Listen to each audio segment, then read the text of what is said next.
पंखा बेचने वाला था सौदागर। वो गांव गांव गली गली घूम के पंखा बेचता था। और अब पंखा बेचते बेचते एक बार उस शहर के सम्राट के पास गया, उस एरिया के सम्राट के पास गया। और वो पंखा बेचता था तो चिल्लाता था, कहता था ले लो पंखे, ले लो पंखे, 100 साल चलेंगे पंखे, कभी नहीं टूटने वाला पंखा है ये, 100 साल तक चलेगा, इसकी पूरी गारंटी है। इस बात को सम्राट ने भी सुना कि भाई कैसा ऐसा पंखा है जो 100 साल चलेगा, टूटेगा नहीं। सम्राट ने अपने प्रतिवेदक को बोला कि जाओ, जो पंखा पंखा चिल्ला रहा है उसे दरबार में ले आओ। जब दरबार में लेकर पंखा वाला आया तो सम्राट ने पूछा कि तेरे कहीं कैसे पंखे हैं? बोला जहां पना ये पंखे 100 बरस चलेंगे, इसकी पूरी गारंटी मैं देता हूं। तो बोला कुछ सम्राट को तो बेवकूफ समझता है, किसके सामने तू झूठ बोल रहा है, तुझे पता नहीं है? बोला मैं झूठ नहीं बोल रहा हूं, जहां पना ये 100 साल चलेंगे, ये पूरी की पूरी गारंटी है। तो बोला ठीक है। जबकि सम्राट को पूरा भरोसा था कि 100 साल नहीं चलेगा, फिर भी तू कह रहा है तो तेरी बात मैं मान ले रहा हूं, जितनी कीमत लेना हो ले, पंखा रख दे, 1 हफ्ते बाद तू जरूर यहां आना, 1 हफ्ते बाद लौट के दोबारा आना। राजा ने पंखा खरीद लिया। राजा को पूरा भरोसा था कि वो ठग के चला गया है, दोबारा आएगा नहीं वो। लेकिन वो सही 1 हफ्ते पर आया और 1 हफ्ते में पंखा टूट गया था। 1-2 बार हिलाया, पंखा टूट गया। तब तो राजा को और भरोसा हो गया कि वो तो पक्का नहीं आएगा। लेकिन आया समय से वो। बोला जहां पना आपने 7वें दिन बुलाया था, मैं हाजिर हो गया। बोला तू मुझे ठग कर चला गया था, देखिए तेरा पंखा टूट गया है। कैसे टूट गया? मैं तो बड़ा आश्चर्य हो गया। ये 100 साल चलने की पूरी गारंटी थी, हमारे पूर्वजों ने चलाया है, आपसे कैसे टूट गया? इसका मतलब आपको पंखा झलने नहीं आता? इसका मतलब पंखा झलने नहीं आता? बोला क्या बोल रहा है तू, सम्राट को पंखा झलना सिखाएगा? इतना बड़ा देश मैं चलाता हूं और पंखा झलना मुझे तो सिखाएगा? तो बोला हाँ सम्राट, आपको पंखा झलने नहीं आता। बोला कैसे डुलाते थे बताइए? तो बोला ऐसे ऐसे डुलाते थे। बोला बस यही चूक हुई ना आपसे, आपने पंखा तो खरीदा लेकिन चलाने की विधि आपने नहीं पूछा हमसे। चूक आपसे हुई है, चूक मुझसे नहीं हुई। बोला कैसे चलाना था? बोला पंखा को स्थिर रखना था और सर हिलाना था। पंखा को स्थिर रखना था, सर हिलाना था। आपने ठीक से चलाया नहीं और कहते हैं पंखा ही गलत है। तो आज से 26 जनवरी 1950 को भारतीय संविधान निर्माताओं ने एक पंखा दिया था संविधान के रूप में, 100 साल चलेगा, इससे लोक कल्याण होगा। लेकिन सम्राट को पंखा झलने आता ही नहीं, झलने आता ही नहीं। बदलना खुद को था, हिलाना खुद को था, परिवर्तन खुद को करना था, और ये संविधान बदलने चल पड़े हैं। बदलना खुद को है, परिवर्तित खुद को होना है, और ये खुद को न बदलकर कहते हैं संविधान ही गलत है।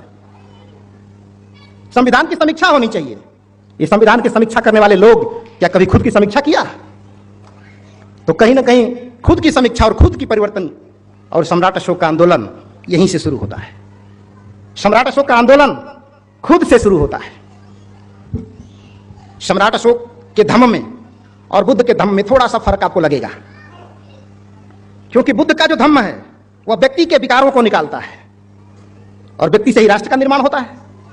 बुद्ध का धम्म व्यक्ति के विकारों को निकालता है और सम्राट अशोक का धम्म राष्ट्र के विकारों को निकालता है। राष्ट्र के विकारों को निकालता है। इसलिए जब जब राष्ट्र भटक जाए, जब जब समाज भटक जाए, उस समय सम्राट अशोक के धम्म की आवश्यकता इस देश के रहनुमाओं को होगी, आज भी है। लेकिन हम अपना सर नहीं हिलाना चाहते, हम तो पंखा हिलाने वाले लोग हैं। हम खुद बदलना नहीं चाहते, हम दुनिया को बदलने चले हैं। तो सम्राट अशोक का आंदोलन खुद से शुरू होता है और यहीं से वो विषय स्टार्ट होता है, सांस्कृतिक भूमंडलीकरण, कल्चरल ग्लोबलाइजेशन। आपने बहुत सारा प्रवचन सुना होगा संत महात्माओं का, उदार चरिता नाम तू वसुधैव कुटुंबकम कहते हैं लोग, सिर्फ करते नहीं। अशोक की खासियत सिर्फ यही है कि अशोक ने जिस विषय को छुआ उसकी हद पार कर दी। यही खूबी है। मैंने जहां तक परखा उन्हें, मैंने देखा कि जिस विषय को अशोक ने छुआ उसकी हद पार कर दी उन्होंने। जब मगध की सत्ता पानी थी तो अपने ही भाइयों से जो अयोग्य थे शासन चलाने में, अपने ही भाइयों से जो संघर्ष का हद पार करना पड़ा, संघर्ष की जो पराकाष्ठा पार करनी पड़ी, उसको पार करके भी उन्होंने सत्ता प्राप्त की, मगध की सत्ता प्राप्त की। इस विषय पे उन्होंने हद किया। और चक्रवर्ती सम्राट चंद्रगुप्त मौर्य के बाद उनके पिता बिंदुसार के बाद जब फिर मगध साम्राज्य को एक कुशल नेतृत्व की जरूरत पड़ी, तो उन्होंने अपने भाइयों के साथ संघर्ष किया और इस देश को एक कुशल नेतृत्व दिया। अगर शायद अशोक जैसा कुशल नेतृत्व न मिलता तो शायद हम आज यहां इतने लोग इकट्ठा न होते हैं। छोटी छोटी बातें, इतने बड़े भारत को जब बृहत भारत से बृहत्तर बनाना हुआ, तो कलिंग की जो विजय अशोक ने की, जिसको चंद्रगुप्त और बिंदुसार ने भी नहीं जीता, छोड़ा था, उसको भी सम्राट अशोक ने कलिंग की विजय की। और उस विजय में जितनी हिंसा की हद पार की उन्होंने, शायद अब तक पूरे इतिहास में कोई भी इतना बड़ा युद्ध नहीं हुआ जिसमें अनुपातिक तौर पर इतनी ज्यादा हिंसा हुई हो। मैंने हिंसा की हद भी उन्होंने पार की, और हिंसा की हद को जब पार किए तो विजय हासिल की।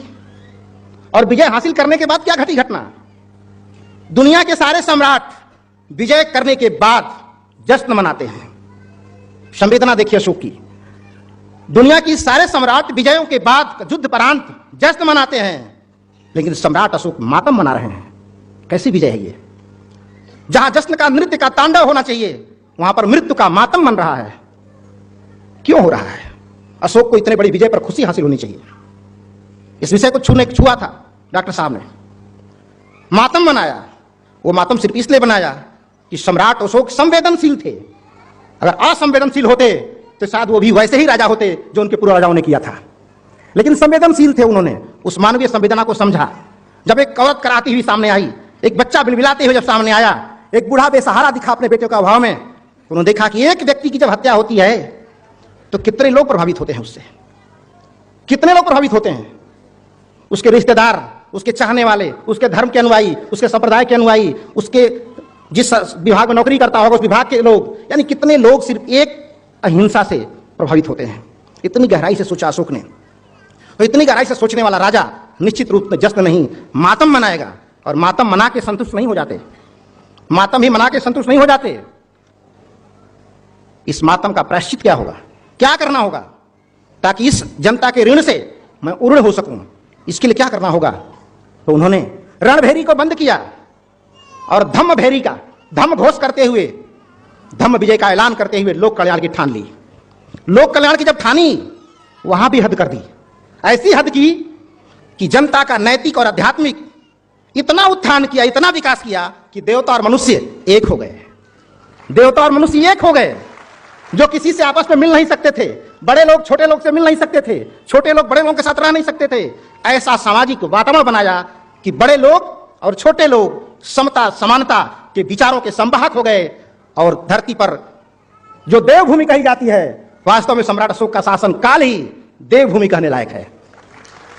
वो सब तो कल्पनाएं हैं जो सुनते हैं आप, लेकिन कल्पना नहीं, इतिहास है।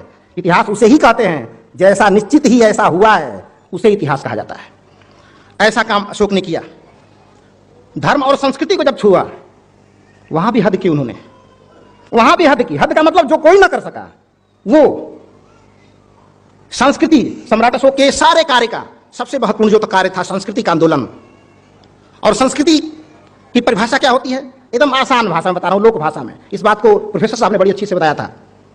संस्कृति का स्वाभाविक जो अर्थ होता है, ये तीन शब्द एक साथ आते हैं: प्रकृति, विकृति और संस्कृति। प्रकृति, विकृति और संस्कृति।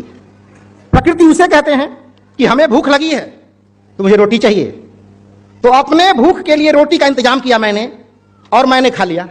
तो अपनी भूख मिटाने के लिए जो रोटी पैदा की जाती है प्रकृति है, क्योंकि हर जानवर करता है, हर इंसान करता है, अपने पेट की भूख के लिए रोटी पैदा करता है और अपने हिस्से की खाता है। तो प्रकृति वो है जो अपने हिस्से की खाए। और विकृति उसे कहते हैं जो अपना तो खा ही रहा है, दूसरे की छीन के भी खा लेता है। अपना हक तो खा ही रहा है, दूसरे की भी छीन के खाता है, उसे विकृति कहते हैं। और संस्कृति अपना खा रहा है तो आधी रोटी अपने खाया और आधी रोटी अपने पड़ोसी को दे दिया, यही संस्कृति है, यही संस्कृति है। और हम ऐसी ही संस्कृति के संवाहक हैं, ऐसी ही संस्कृति के प्रवर्तक हैं। हम ऐसी संस्कृति के विध्वंसक कभी नहीं हो सकते। और आज अगर ऐसा वातावरण नहीं है समाज में, लोग दूसरे के अधिकार को हनन करने में लगे हैं, दूसरे की रोटी खाने में लगे हुए हैं, अपनी मां बहन को मां बहन समझते हैं और दूसरे की मां बहनों के साथ सामूहिक दुष्कर्म करते हैं, ये क्या देवी देवताओं का देश हो सकता है? ये संस्कार कहां से आए? तो निश्चित रूप से हमने सम्राट अशोक की महान संस्कृति को हमने भुला दिया, तो जो संस्कृति को भुलाएगा वो विकृत तो हो ही जाएगा, वो विकृत तो हो ही जाएगा। उसी को भुलाने का ये साइड इफेक्ट है जो आज जो देश में वातावरण रोज पेपर अखबारों में देख रहे हैं। अपने पूर्वजों को भुलाने का नतीजा है। जो सील को भूले जाएगा वही तो अश्लील हो जाएगा, जो सील को भूलेगा वही अश्लील हो जाता है। और आज मीडिया से लेके, अखबार से लेके, गायक से लेके, लेखक से लेके जो समाज को दिशा देते हैं, आज वो सीलवान नहीं बल्कि सब के सब अश्लील हो गए हैं। और उसी वातावरण में हमारे बच्चे पैदा हो रहे हैं जो रोड पर निकलकर अपनी माँ बहनों को माँ बहन नहीं समझते हैं। उसी संस्कारों का नतीजा है। तो जो मीडिया के माध्यम से आप लोग जो देख रहे हैं, अखबार और मीडिया, तो मुझे ऐसा लगता है जैसे समाज की पूरी नकारात्मक चीजों को दिखाने का ठेका ले लिया है। एक चोर नेता हो जाता है उसको पूरे देश में दिखाया जाता है, और एक अच्छा नेता होता है उसको कहीं दिखाया नहीं जाता। क्योंकि आज भी हम ये मानने को तैयार है कि एक भी व्यक्ति अच्छा आदमी नहीं है, सब के सब चोर हैं। क्यों चोर मानते हैं? क्योंकि जब अपने घर में हम ताला लगाते हैं तो किसके डर से लगाते हैं कि मैं तो इस गांव में एक अच्छा आदमी हूं, मेरे पड़ोसी सब चोर है, पता नहीं कौन चुरा लेगा, तो मैं उस पड़ोसी के डर से ताला लगाता हूं। अब मेरा पड़ोसी जो घर में ताला लगाया वो भी यही सोच के लगाया है कि मैं तो अच्छा आदमी हूं, गांव के सब चोर है, कौन चुरा लेगा। तो पड़ोसी मुझसे डर रहा है और मैं पड़ोसी से डर रहा हूं। पूरा गांव ईमानदारों का गांव है और सब चोरों से डर रहे हैं, पता नहीं कौन चोर है। इसका मतलब कि पूरा का पूरा गांव चोर है, खुद को चोर मानने को तैयार नहीं है। तो सम्राट अशोक का आंदोलन यहीं से शुरू होता है। सम्राट अशोक का आंदोलन यहीं से शुरू होता है। अंतःकरण का परीक्षण। कहते हैं कि खुद को जांचना। अगर तूने शराब पी है तो तुझसे बढ़िया कौन जानता है। इसमें किस गुरु की जरूरत है? किसी भी आसाराम बापू की जरूरत, क्योंकि जो खुद ही इतना पवित्र है वो दूसरों को क्या पवित्र बनाएगा। अभी मैं गोरखपुर जा रहा था, मैं ऊपर सीट पे बैठता, नीचे सीट पे, उसने कहा कि इसकी क्या गारंटी है कि वो सही है, गलत रिपोर्ट है, इसकी क्या गारंटी है कि सही रिपोर्ट दी जा रही है। तो हमने कहा ये तो गारंटी तभी दी जा सकती है जब आपके बेटी पर गुजर जाएगा, तब पता चलेगा कि सही है, क्योंकि तभी प्रूफ आपको सही पता चलेगा। क्योंकि पड़ोसी के घर अगर चोरी हो गई और उसका पड़ोसी सजग नहीं हो गया, इसका मतलब गांव मुर्दों का गांव है। पड़ोसी के घर चोरी हुई, मेरे घर नहीं ना हुई है, मेरे घर होगी तो मैं कल देखूंगा। तो सजग वही होता है जो पड़ोसी घर चोरी हो और सजग हम हो जाए कि हमें कैसे रहना चाहिए। तो सम्राट अशोक का आंदोलन यहीं से शुरू होता है। अंतःकरण का परीक्षण। तू खुद जांचना, अगर गलती किया है तो तुझसे बढ़िया कौन जानता है, किससे छुपा रहा है। तो अशोक ने कोई भी ऐसा काम नहीं किया जिस काम को क्षेत्र में बांधा जाए कि ये काम किसी भारत के लिए है, ये काम पाकिस्तान के लिए है, ये काम किस देश के लिए है। वो काम जिन्होंने सारा काम किया वो सारा काम एक व्यक्ति के लिए है, एक लोक कल्याण के लिए है। एक पेड़ अगर आपने लगाया तो लगाया आपने भारत में, आपको लगता होगा कि ये भारत का पेड़ है, लेकिन वो पेड़ भारत का हो सकता है, लेकिन उसमें निकली हुई ऑक्सीजन वो भारत का नहीं हो सकती, पूरी दुनिया की है वो। अगर उस पेड़ से ऑक्सीजन निकल गई वो पाकिस्तान की भी है। भले आपकी लड़ाई होती हो उससे, गोलियां चलती हो उससे, लेकिन आपका पेड़ कभी नहीं कहता कि पाकिस्तान ये भारत की ऑक्सीजन है, इसे तू मत लेना, ये कभी नहीं कहता। अशोक का आंदोलन यहां से शुरू होता है, पूरी वसुधा के लिए शुरू होता है। इसीलिए उन्होंने लिखा, इसीलिए जब उन्होंने कहा कि संस्कृति के क्षेत्र में जब उन्होंने हाथ बढ़ाया तो पराकाष्ठा की, हद कर दी उन्होंने संस्कृति के क्षेत्र में भी, और ऐसी पराकाष्ठा की, धम्म दानं सब दानं जीनाति, धम्म का दान सबसे दुनिया का सबसे बड़ा दान है, और यह धम्म का दान पूरे विश्व को दिया जाए, यह कैसे संभव है। तो सम्राट अशोक ने इस दान करने की परंपरा में भी पराकाष्ठा का दान कर दी। लोगों ने धन का दान किया हो, पैसे का दान किया हो, समय का दान किया हो, लेकिन सम्राट अशोक ने तो बेटा और बेटी को दान किया धर्म के लिए। यहां भी पराकाष्ठा पार की, यहां भी पराकाष्ठा हो गई, हद कर दी। तो हद की कोई सीमा नहीं है। अब अपनी समीक्षा करिए कि आपके पूर्वजों ने क्या किया और हम क्या कर रहे हैं। तो आपके साथ जो भी हुआ है, आपकी अगर दुर्दशा है तो उसके पूरे के पूरे जिम्मेदार आप हैं, क्योंकि तथागत कहते हैं ताहि यत्नो नाथो कोहि नाथो पड़ोसिया। आप अपने मालिक हो। अगर आपकी दुर्दशा है तो इस दुर्दशा के लिए पड़ोसी दोषी नहीं है। अगर कल दशा सुधरेगी तो इसमें भी पड़ोसी नहीं, आपकी खुद की भूमिका होगी, प्रयास खुद को करना पड़ता है। इसलिए इसका भी बड़ा दान किया, और बेटा बेटी को तो भेजा ही, कहां भेजा? श्रीलंका। श्रीलंका जो कभी धम्म का दान लेकर, धम्म का ज्ञान लेकर महेंद्र और संघमित्रा श्रीलंका गए थे। आज हम सारे लोगों का सौभाग्य है कि श्रीलंका से पुनः धम्म का ज्ञान लेकर पूज्य भंते शिवली जी आज हमारे बीच आए हुए हैं, और आज इनकी अमृत वाणी को हम सारे लोगों को सुनने का अवसर मिलेगा। मैं भी बोलना नहीं चाहता, मैं भी सुनना ही चाहता हूं। तो ये इतनी बड़ा, तो पूरे भिक्षु विद्वानों का, विद्वान भिक्षुओं का बड़ा बड़ा टीम महान सम्राट अशोक ने बनवाया, और दुनिया के सारे देशों में, कौन से देशों में, अगर उनको लगता कि श्रीलंका मेरा देश नहीं है, उनको लगता है श्याम मेरा देश नहीं है, यूरोप मेरा एरिया नहीं है, यूनान मेरा एरिया नहीं है। अगर उनके मन में ये बात होती तो इतनी बड़ी बड़ी मिशनरियां वो उन देशों में कैसे भिजवाते? तो उन्होंने लिखा है कि समस्त प्रजा मेरी संतान है। अगर समस्त प्रजा हमारी संतान है तो समस्त प्रजा जहां रहती है वो सारा परिवार हमारा परिवार है। वसुधैव कुटुंबकम के जनक तो सम्राट अशोक हैं। दुनिया के लोग तो सिर्फ कहते रहे उदार चरिता नाम तू वसुधैव कुटुंबकम। जिन लोगों ने अपने भाइयों को ही छूत बनाया, अछूत बनाया, तेरा छुआ नहीं खाएंगे, तू नीच है, तो जो अपने ही भाई को भाई मानने को तैयार नहीं वो पूरे वसुधा को परिवार बनाएगा। ये सिर्फ एक ख्याली पुलाव है और कागज पर लिखी हुई चटनी है जो चाटने से स्वाद मिलने वाला नहीं है। वो ख्याली पुलाव है। लेकिन सम्राट अशोक की बातें ख्याली पुलाव नहीं है। उन्होंने जो कहा वो किया और उसका रिजल्ट आज भी आप देख रहे हैं। ऐसा नहीं कि गदा से हनुमान जी लड़ाई कर सकते थे तो हम नहीं कर सकते। जो अशोक ने किया वो हम भी कर सकते हैं, जो बुद्ध ने किया वो हम भी कर सकते हैं। ऐसा नहीं कि वो सम्राट अशोक की मोनोपोली थी, तथागत की मोनोपोली थी। अगर तथागत बुद्ध हुए तो आप भी बुद्ध हो सकते हैं। अगर सम्राट अशोक विश्व विजेता हुए तो आप भी सम्राट अशोक विश्व विजेता हो सकते हैं। अंतर सिर्फ इतना ही है कि जिस मार्गों का अनुसरण और अनुकरण उन लोगों ने किया उसी मार्गों का अनुसरण और अनुसरण हम लोगों को भी करना पड़ेगा। क्योंकि A+B का होल स्क्वायर अगर ये सूत्र है तो रटने से हल नहीं होगा। उसमें मान रखना पड़ता है। ए का मान रखना पड़ता है, बी का मान रखना पड़ता है। दोनों का जब मान रखते हैं तब उत्तर निकलता है। तो सम्राट अशोक ने शिलालेखों में सूत्र लिखवाया है, तथागत बुद्ध ने धम्मपद में अपना सूत्र लिखवाया है। अब मान रखे हम तो रिजल्ट मिलेगा हमें, मान नहीं रखेंगे हम तो रिजल्ट भी हमें मिलने वाला नहीं है। यहां बुद्ध की पूजा करने से आपका कोई कल्याण होने वाला, नाव को अगरबत्ती दिखाएंगे तो पार उतरने वाले नहीं है। पतवार तो आप ही को चलाना होगा। सही तरीके से चलाएंगे तो सही जगह पहुंचेंगे, गलत तरीके से चलाएंगे तो गलत जगह पहुंचेंगे। इसमें न नाव का दोष है न पतवार का दोष है, यात्रा के मालिक तो आप हैं। किसी किस्मत का काम नहीं है ये। तो इतने बड़े पूरे दुनिया में अपने बेटा बेटी विद्वान भिक्षुओं को पूरे दुनिया में भेजा और भेजकर पहली बार संसार में कल्चरल ग्लोबलाइजेशन यानी वसुधैव कुटुंबकम की सोच को धरातल पर पहली बार सम्राट अशोक ने उतारा है। उसके पहले और आज तक किसी ने सोचा नहीं। इतनी बड़ी थीम। और आज भारतवर्ष में सम्राट अशोक को सिर्फ जनरल नॉलेज की सामग्री समझ के पढ़ा जाता है, सामान्य ज्ञान।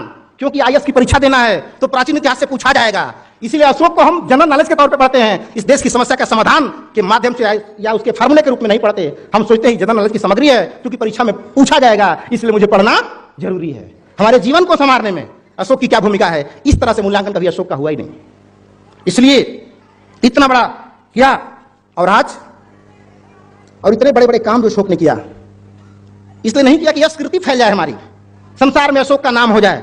यश कीर्ति को भी महान सम्राट अशोक कुछ नहीं समझते थे। वो कहते थे कि जो कुछ मैं कर रहा हूं लोक कल्याण के लिए, वो इसलिए नहीं कर रहा हूं कि यश कीर्ति मेरी फैल जाए संसार में, इसलिए कर रहा हूं कि जब मुझे करता हुआ देखेगी जनता तो वो भी हमारा अनुकरण करेगी। क्योंकि जिस देश का राजा चोर हो, भ्रष्ट हो, उस देश की आम जनता को बहुत देर तक ईमानदार रखा नहीं जा सकता। और जिस देश की जनता भ्रष्ट हो वो एक ईमानदार नेता भी पैदा नहीं कर सकती। क्योंकि इस देश की जनता भी उसी को वोट करती है जो पाउच बंटवाता है, जो शराब बंटवाता है, मुर्गा खिलाता है। तो सारा दोष संसद भवन में ही नहीं है, दोष उस कोख में भी है जहां से ये नेता पैदा होते हैं। और वो कोख आम जनता है। इसी से पैदा होकर हमारा भाई, हमारा भतीजा, हमारा बाप, हमारा रिश्तेदार इसी कोख से पैदा होकर संसद में जाता है। संसद में नेता पैदा नहीं होते, इकट्ठा होते हैं। वो मात्र गोडाउन है जहां इकट्ठा होते हैं। आप गोडाउन हो तो सिंपल है, थोड़े थोड़े लोग, ये अच्छे लोगों में से छाट के अच्छे लोग संसद में बैठे हैं। तो जब अच्छे लोग इतने बुरे हैं तो बुरे लोग कैसे होंगे? जब सिंपल ऐसा है तो गोडाउन कैसा होगा? तो सारा दोष संसद में नहीं है, दोष संसद में पहुंचाने वाले लोगों में भी है। अपनी कमी को स्वीकार करिए। और संविधान के जो संरक्षक नहीं है, जो संविधान के विरोधी हैं, जो संविधान राष्ट्रीय प्रतीकों के विरोधी हैं, ऐसे लोगों को संसद में पहुंचने से भी रोकिए, नहीं तो अभी और देश में बहुत कुछ होने वाला है। इसलिए अशोक ने कहा, पूरे दुनिया के लिए कहा, इसको मैंने एक बड़ी अच्छी लाइन में पिरोया है वसुधैव कुटुंबकम की बात को। अशोक ने कहा कि पूरी वसुधा है परिवार हमारा, पूरी वसुधा है परिवार हमारा, पुत्रवत व्यवहार हमारा, सत्य धर्म और माता पिता और दासों का सम्मान हो, सत्य धर्म और माता पिता और दासों का सम आदर हो, समता हो व्यवहार सभी का, ऐसा जन मन बना दिया। सब तो केवल कहते थे, तुमने करके दिखा दिया। सब तो केवल कहते थे, तुमने करके दिखा दिया। अब ब्रह्मलेख की बात नहीं, अब शिलालेख की बात होगी। अब ब्रह्मलेख की बात नहीं, अब शिलालेख की बात करो। अब प्रधानी की बात नहीं, अब राजधानी की बात करो। प्रधानी की बात नहीं, अब राजधानी की बात करो। विश्व विजय तो किया ही तूने, धम्म विजय भी तेरी है। विश्व विजय भी किया ही तूने, धम्म विजय भी तेरी है। और अंधकार युक्त इस दुनिया में धम्म ज्ञान की ज्योति जला दिया। सब तो केवल कहते थे, तुमने करके दिखा दिया। सब तो केवल कहते थे, तुमने करके दिखा दिया। तो हम उस पूर्वजों के अनुयायी हैं जिन पूर्वजों ने कहा नहीं। इसको डॉक्टर साहब ने कहा कि सोच जो अच्छे विचार देता है वो भी महान हो जाता है, भले उसके दुष्कर्म हो तो विचार देने वाला भी महान हो गया, अच्छे विचार लिखने वाला भी महान हो गया। लेकिन दुनिया में ऐसे सम्राट अशोक अकेले हैं जिन्होंने आचार दिया भी, लिखवाया भी और उसे करके दिखाया भी, और उसके बाद उसकी समीक्षा भी किया कि लोगों ने इसका अनुकरण किया कि नहीं किया। और चिट्ठी कैसा लिखवाया, जब पत्र लिखवाया तो भोजपत्र पे नहीं लिखवाया, इसमें भी हद कर दी, इसमें भी हद कर दी। कोई कागज नहीं, कोई भोजपत्र नहीं, लोहे की कलम से पत्थरों के पन्ने पर लिखवाया, ताकि हम रहे न रहे ये विश्व विजय का एहसास हमारी आने वाली पीढ़ियों को होता रहेगा। कितना चिरस्थायी शिलालेख, कितनी बड़ी दूरदर्शिता थी। लोगों ने झूठे किस्से कहानी तो बनाए, लेकिन ये किस्से कहानी अमर कैसे रहेंगे, ये खोपड़ा में नहीं आया। तो सोचिए, आज जो आप सोच नहीं पा रहे हैं, सम्राट अशोक आज से 2000 साल पहले इस बात को सोच रहे हैं। यहां खड़ा होकर सोचिए, आज आप जो सोच रहे हैं कि कौन सी बड़ी बात है, 2000 साल पहले की ये बात है। उस समय जब वास्को डिगामा को पता भी नहीं था कि भारत कहां है, उस समय वास्को डिगामा को पता भी नहीं था कि भारत कहां है। उस समय हम वसुधैव कुटुंबकम की बात करते थे। बात समझ आ रही हमारी? जब वास्को डिगामा मोहताज था, खोज रहा था कि भारत कहां है, उस समय भारतवर्ष के लोगों का संबंध यूनान से, दुनिया के देशों से व्यापारिक संबंध, सांस्कृतिक संबंध, धार्मिक संबंध और वैवाहिक संबंध भी थे। वैवाहिक संबंध ने किया क्योंकि सबसे पहला दुनिया में इंटरनेशनल मैरिज करने वाला चंद्रगुप्त मौर्य ही था, और कौन था। तो कहीं भी आपके पूर्वजों ने सिर्फ हद कर दी है, हम लोग हद को पार नहीं कर पा रहे हैं, हम हद के अंदर हैं। इसलिए हमको इस चीजों को सोचने की जरूरत है। और जिस दिन सम्राट अशोक और तथागत की बात को लेकर आप संसार में चल पड़ेंगे, जो कुछ भी आपके साथ उल्टा पुल्टा विरोध हुआ है वो सिर्फ भारत में हो रहा है। आज चीन क्यों लेकर घुटना टेक खड़ा करा, बंदूकें लेकर क्यों खड़ा है? चीन कल बंदूकें रख देगा। लेकिन पहले बताओ तो कि मैं गौतम बुद्ध का मैं गुरु हूं, तुम मेरा चेला हो।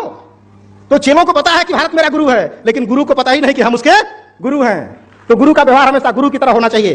तो जिस दिन सम्राट अशोक और बुद्ध का अनुयायी ठीक से देश हो जाएगा, चीन, Japan, Korea, Thailand, Sri Lanka, Vietnam, Cambodia, विश्व के लगभग 67 देश जो तथागत के अनुयायी हैं, भारत के मित्र राष्ट्र हो जाएंगे, भारत के मित्र राष्ट्र हो जाएंगे। इतना इंटरनेशनल फिनोमिना आपके समाज में घट रही है, इतना इंटरनेशनल थॉट आपके समाज में घट रही है, और इसके संरक्षक, इसके संरक्षक, इसके प्रवर्तक, इसके संवाहक हम लोग हैं। और हम अपने को समझते क्या है?